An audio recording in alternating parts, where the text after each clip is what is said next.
미국 탐사업체 액트지오의 고문 아브레우 박사가 동해가스전의 탐사 성공률 20%는 상당히 높은 것이라고 말했습니다. 매장 가능성을 입증할 수 있는 건 시추뿐이라고 설명했습니다. 유럽중앙은행이 약 2년 만에 기준금리를 인하했습니다. 이제 시장의 관심은 미국 연준이 오는 9월 첫 금리 인하에 나설지에 쏠리고 있습니다. 삼성의 신경영선언 31주년을 맞은 오늘 삼성전자 노조가 사상 첫 파업에 돌입했습니다. 연차 투쟁으로 인한 생산 차질은 없었습니다. 금융당국이 금산분리 규제 완화 카드를 다시 꺼내들었습니다. 하지만 여소야대 국면에 국회 문턱을 넘어서기는 쉽지 않을 전망입니다.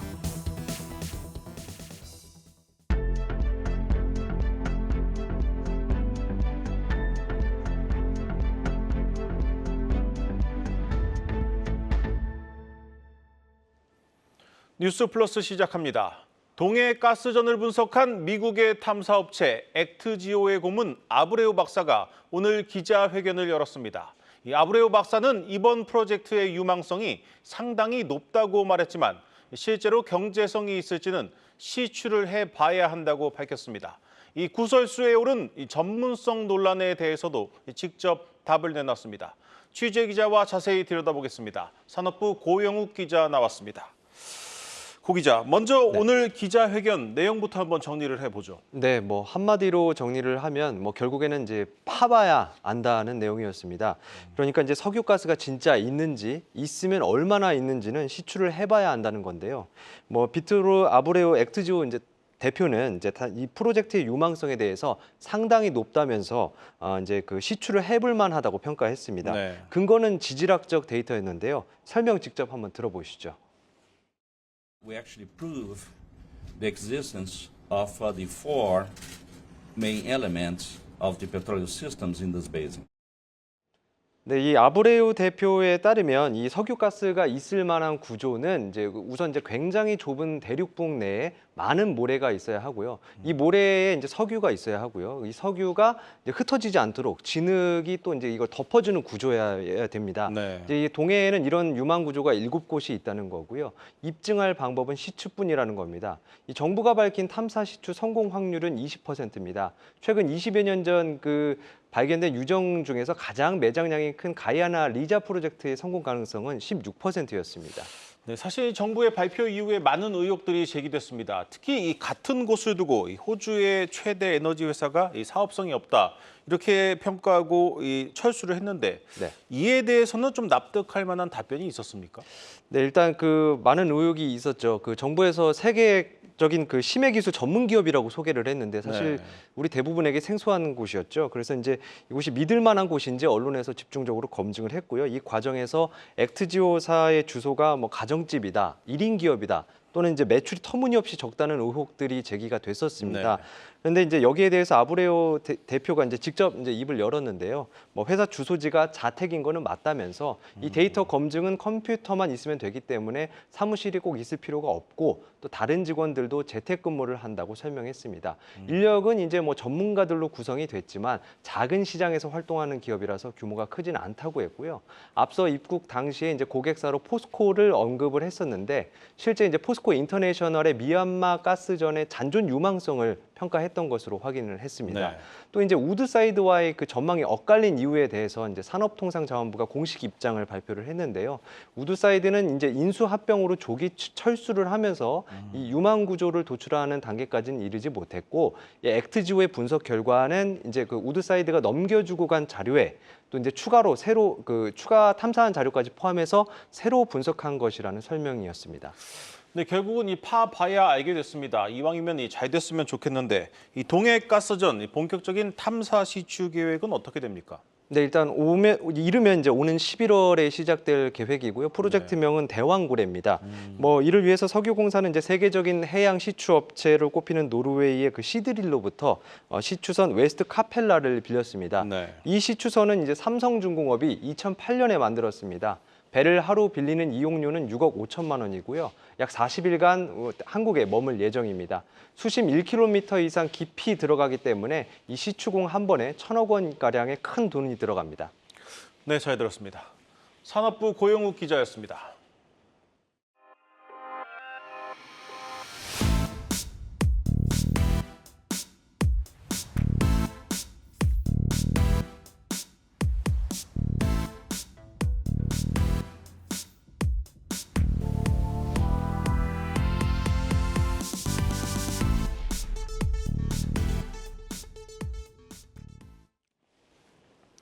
오늘은 지금의 삼성을 만든 고 이건희 회장의 신경영선언이 31주년을 맞는 날입니다.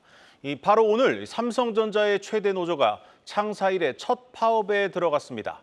다행히 생산 차질이 빚어지지는 않았지만 앞으로가 걱정입니다. 삼성 반도체의 위기와 첨예한 노사 갈등 속에서 이재용 회장은 오늘 미국 출장길에 올랐습니다. 정재용 기자입니다.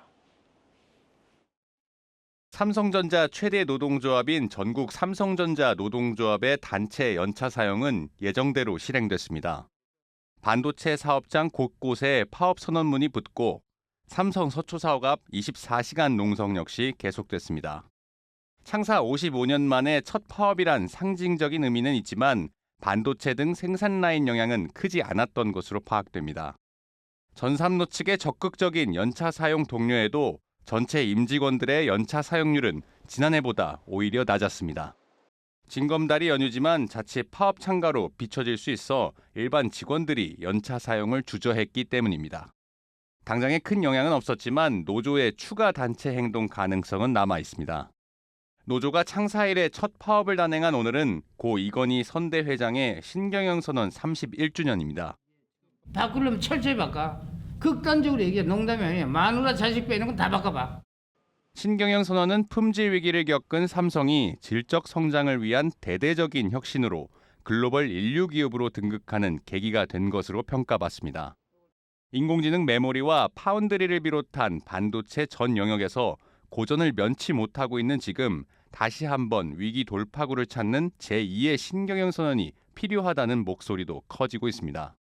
이런 가운데 이재용 회장은 지난달 말 미국 출장길에 올라 버라이즌 CEO와 인공지능 협력 방안을 모색하는 등 30여 개 일정을 분 단위로 쪼개며 소화하고 있습니다. 반도체 위기와 노사 갈등 속 미국으로 떠난 이 회장이 31년 전 독일 프랑크푸르트 신경영 선언과 같은 승부수를 던질지 관심입니다. 한국경제TV 정재홍입니다.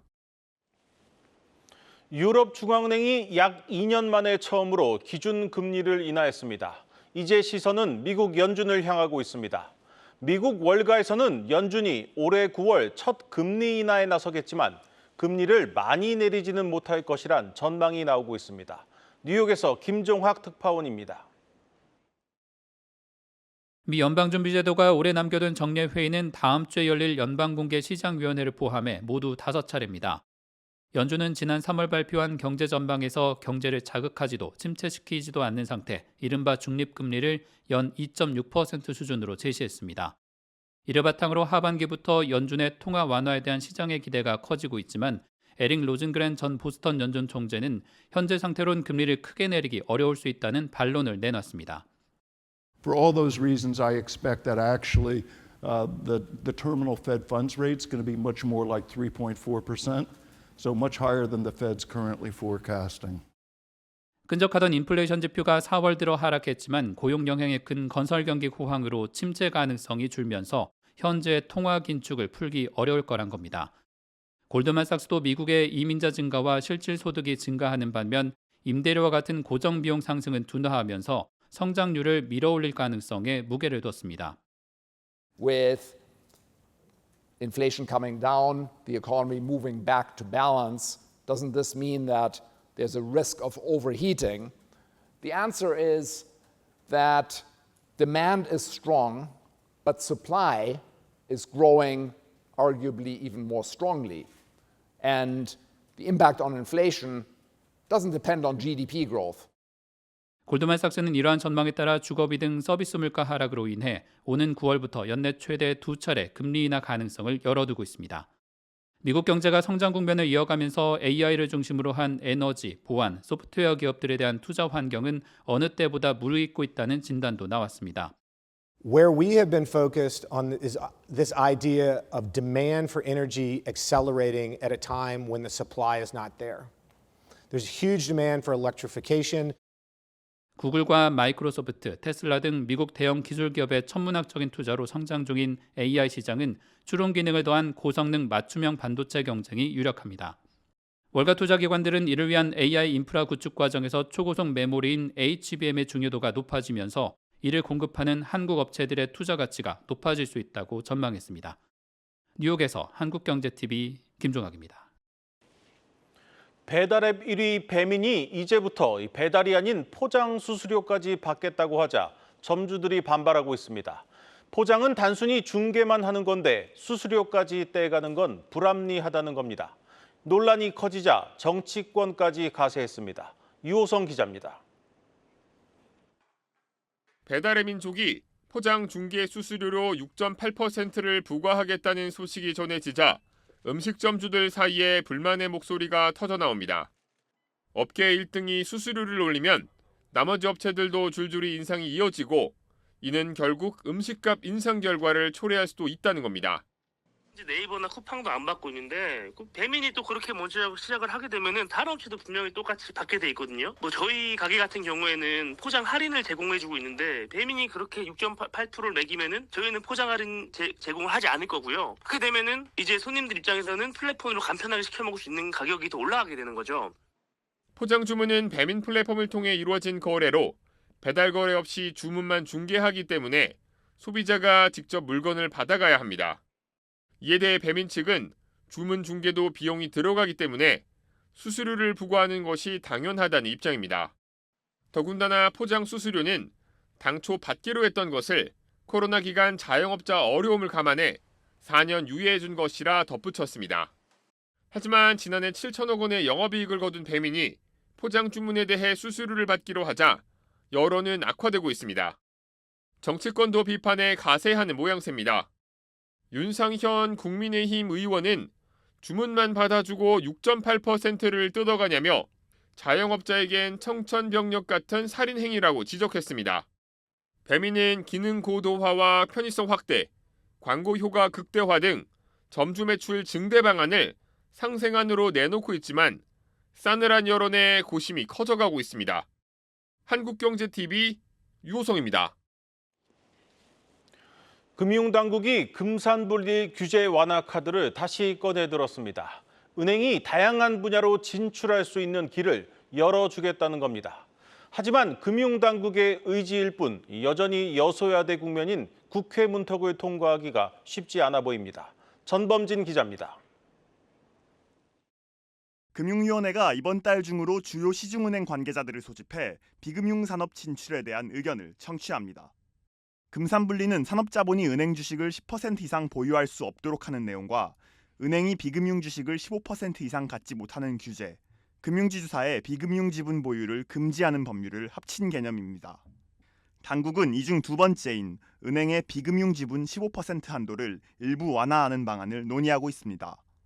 방법은 크게 두 가지로 은행이 진출할 수 있는 업종을 늘려주는 포지티브 규제와 특정 업종을 제외하고 진출을 모두 허가하는 네거티브 규제로 나뉩니다. 현재로서는 포지티브 규제가 채택될 가능성이 더 큰데 이 경우 은행과 밀접한 핀테크와 IT 등 디지털 관련 업종의 진출이 가장 우선적으로 허가될 전망입니다. 당국의 의지도 강합니다. 지난주 김주현 금융위원장은 금융산업이 금산분리 개념에 갇혀 서비스의 질을 높이지 못하는 것은 부적절하다며 드론이 날아다니는 시대에 금융사들이 맨날 총검수를 해봤자 뭐하겠냐고 주장했습니다. 실제로 일본에서는 은행들이 자회사를 통해 어플리케이션 개발, 광고 대행은 물론 지방은행은 특산품 수출을 위한 무역업 및 관광업까지 진출해 있습니다. 다만 이 같은 구상이 현실화되기 위해서는 국회에서 은행법 등의 개정안을 통과시켜야 합니다. 국회 다수석을 진 더불어민주당이 당의 헌법에 해당하는 강령에까지 금산분리를 견지한다는 내용을 담고 있어 관련 협상은 난항이 예상됩니다. 이에 정치권 일각에서는 은행의 비금융 진출을 민주당의 핵심 금융공약인 중도상환수수료 면제, 은행 횡재세 도입 등과 연계해 통과시키는 빅딜도 언급되고 있습니다. 야당 역시 주요 공약들이 윤석열 대통령의 거부권 행사에 가로막힌 상황이라 금융위원회가 금산분리 완화안을 만들어 오면 여당과 쟁점 법안의 연계 의결을 논의해 볼 수 있다는 목소리가 나옵니다. 한국의 은행들이 AI와 핀테크 등 디지털 역량에서 글로벌 경쟁력이 부족한 원인으로 꼽혔던 금산분리. 디지털 역량을 강화하면서 또 하나의 과제인 비이자이익 확대까지 풀어낼 수 있는 기회에 금융권의 관심이 집중되고 있습니다. 한국경제TV 전범진입니다. 21대 국회가 끝나면서 토큰 증권 발행 법제화도 다시 원점으로 돌아갔습니다. 22대 국회에서 다시 논의를 시작해야 합니다. 그동안 관련 사업을 진출하기 위해 투자를 하고 준비를 해오던 증권사들은 난감한 상황입니다. 최민정 기자입니다. 토큰 증권 법제화 실패로 사업을 추진했던 증권사는 물론 KRX 신종 증권시장을 추진했던 한국거래소까지 무기한 대기에 들어갔습니다. 21대 국회에서 조각투자 상품을 토큰 증권 발행 시장에서 주식처럼 자유롭게 사고 팔 수 있도록 하는 자본시장법 개정안과 전자증권법 개정안을 마련했으나 국회 임기 종료로 자동 폐기되며 22대 국회의 손으로 넘어갔기 때문입니다. 토큰 증권은 미술품과 부동산 등 실물자산을 분산원장 기술을 이용해 발행한 증권으로 법안이 통과돼야 예탁결제원을 통해 분산원장 방식의 전자등록이 가능하고 한국거래소와 장외시장을 통해 매매할 수 있습니다. 한국거래소는 토큰 증권의 법제화에 앞서 올해 상반기 중으로 투자계약증권, 비금전 신탁수익증권에 한해 신종 증권시장 시범 운영을 시작하겠다고 밝혔지만 발행 상품이 충분치 않아 시스템 개발을 끝내고도 운영 시기를 정하지 못했다는 입장입니다. 현재 거래소의 신종증권 상장을 신청할 수 있는 조각투자기업은 혁신금융사업자인 6곳만 가능한데 거래소의 상장 문턱이 높아 기준을 충족할 수 있는 곳은 3곳으로 추려지기 때문입니다. 토큰 증권을 미래 먹거리로 점찍으며 투자에 나선 증권사도 실망을 감추지 못하는 모습입니다.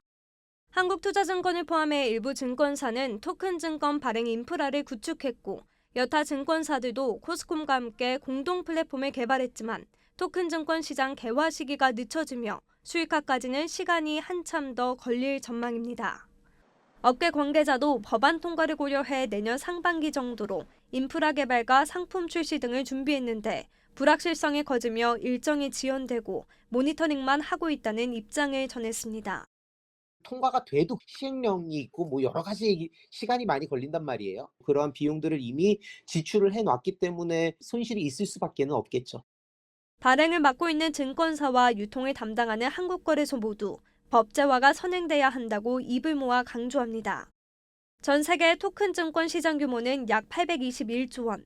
미국과 일본 등 해외 주요 국가에서 토큰 증권 발행에 대한 규제를 정립하고 제도적 인프라를 형성한 것과 달리 우리나라는 국회에 발목 잡히면서 성장의 기회를 또 한 번 놓치게 됐습니다. 한국경제TV 최민정입니다. 단군 이래 최대 재건축 단지로 불리는 둔촌주공 아파트가 중학교 때문에 몸살을 앓고 있습니다. 서울시가 교육부 심사를 통과해야만 학교를 지을 수 있도록 하면서 이 단지 내 중학교 건설이 무산될 가능성이 높아졌습니다. 이 집값에 영향을 미치는 이 단지 내 중학교 무산 소식에 입주 예정자들은 반발하고 있습니다. 방서우 기자입니다. 오는 11월 입주를 앞둔 올림픽파크 포레온. 둔촌주공 아파트를 재건축해 12,000가구의 미니 신도시급 단지로 지어질 예정입니다. 예상 인구수만 4만 명. 그러나 정작 3,000명에 달하는 중학생들이 다닐 학교는 단지 안에 없을지도 모릅니다. 단지 내부에 중학교가 들어설 땅이 서울시 소유로 바뀔 수 있기 때문입니다. 지난 2020년 교육부가 학령 인구 감소로 학교 설립 수요가 없다며 중학교 신설 부적정 결론을 내렸는데 이후 서울시가 지난해 10월부터 교육부 심사를 통과한 경우에만 학교 용지로 쓸 수 있도록 하면서 해당 부지의 공공공지 전환 가능성이 높아졌습니다. 입주 예정자들은 날벼락을 맞은 기분입니다. 전체 학령 인구 줄잖아. 둔촌주공은 지금 늘어나고 있단 말이에요. 배로. 최소한도 1,000명은 넘을 거고 쉽게 뭐 한 3,000명까지 좀 예상하고 있는데 근데 그건 이제 남자 중고등학교고 중산하더라도 다 그 가인이 된다. 전입 등을 통해 학생 수는 더 늘어날 수밖에 없는데 기존에 있는 학교로는 감당이 안 된다는 입장입니다. 상황이 이런데도 서울시가 저출생 위기 대응 거점으로 올림픽파크 포레온을 지목하면서 논란은 더욱 확산될 전망입니다. 신혼부부들이 장기 전세로 살다가 아이를 셋 이상 낳으면 20%나 싸게 살 수 있는 시프트2의 최초 공급 아파트가 올림픽파크 포레온으로 결정된 겁니다. 저출생 극복을 위해서 주택 문제 해결이 가장 시급하다. 이렇게 단순화해도 크게 틀린 건 아니라는 판단입니다. 식구가 많아지면 더 넓은 평형으로 이사할 수 있는 혜택도 만들게 됩니다. 아이를 낳으면 혜택을 주겠다더니 막상 그 아이들이 커서 다닐 학교를 뺏고 있습니다. 한국경제TV 방서호입니다. 바로 피부 아래 손쉽게 약을 주사할 수 있도록 약의 형태를 바꾸는 SC 제형 변경 기술이 주목을 받고 있습니다.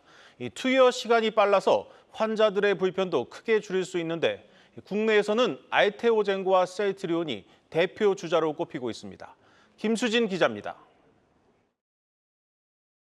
의약품을 우리 몸에 주사하는 방법은 크게 4가지. 알레르기 검사 등에 쓰이는 피내 주사, 인슐린처럼 피부 아래층에 놓는 피하 주사, 혈관에 직접 놓는 정맥 주사와 피부 안쪽 근육층에 놓는 근육 주사입니다. 항암제는 보통 정맥 주사로 투여하는데 삼투압이 낮은 다량의 용액에 희석해 주입하기 때문에 시간이 30분에서 7시간 수준으로 오래 걸린다는 단점이 있습니다. 그런데 제형 변경을 통해 피하 주사로 바꾸면 약 5분 이내로 시간이 단축됩니다. 특정 약품은 환자가 집에서 스스로 주사할 수도 있습니다. 의료기관과 환자 모두 편의성이 커지는 겁니다. 공급사 입장에서는 제형 변경을 통해 신약으로 인정받을 수 있어 높은 약가를 노릴 수도 있습니다. 환자들 입장에서는 편익이라는 부분이 굉장히 증가될 수 있는 그런 측면이 있는 거죠. 앞으로도 바이오의약품 주사제의 부분에 있어서도 주목을 받지 않을까. 이런 장점의 제약사들은 치료제를 정맥주사 방식에서 피하주사 제형으로 잇따라 바꾸는 추세입니다. 국내에선 코스닥 상장기업 알테오젠이 제형 변경 기술 선두주자로 꼽힙니다. 인간 히알루로니다제 기술을 이용한 제형 변경 플랫폼을 보유하고 있는데 이 기술을 보유한 기업은 알테오젠 외에도 미국 바이오텍 할로자엠이 있습니다. 알테오젠은 미국 머크에 이 기술을 독점적으로 제공하는 계약을 체결하면서 경쟁력을 인정받고 있습니다. 머크는 글로벌 1위 면역 항암제 키트루다를 알테오젠 기술로 정맥주사 방식에서 피하주사 제형으로 바꾸는 임상 3상을 진행 중입니다. SC제형은 투약 시간이 굉장히 줄어든다는 것은 누구나 다 아는 사실이에요. 저희는 2040년까지 특허가 보호받는다는 거고 저희 히아루로니다제를 안정적으로 공급해주고 FDA에 승인받는 데 문제없게 하는 게 저희의 책임이니까. 알테오젠의 키트루다 SC 계약에 대해 증권가에선 최대 6조 6천억 원 수준의 가치일 것으로 추정합니다. 한편 알테오젠은 오늘 역대 최고가를 경신하며 코스닥 시총 2위를 기록하기도 했습니다. 한국경제TV 김수진입니다. 오늘 준비한 뉴스 플러스는 여기까지입니다. 함께해 주신 여러분 고맙습니다.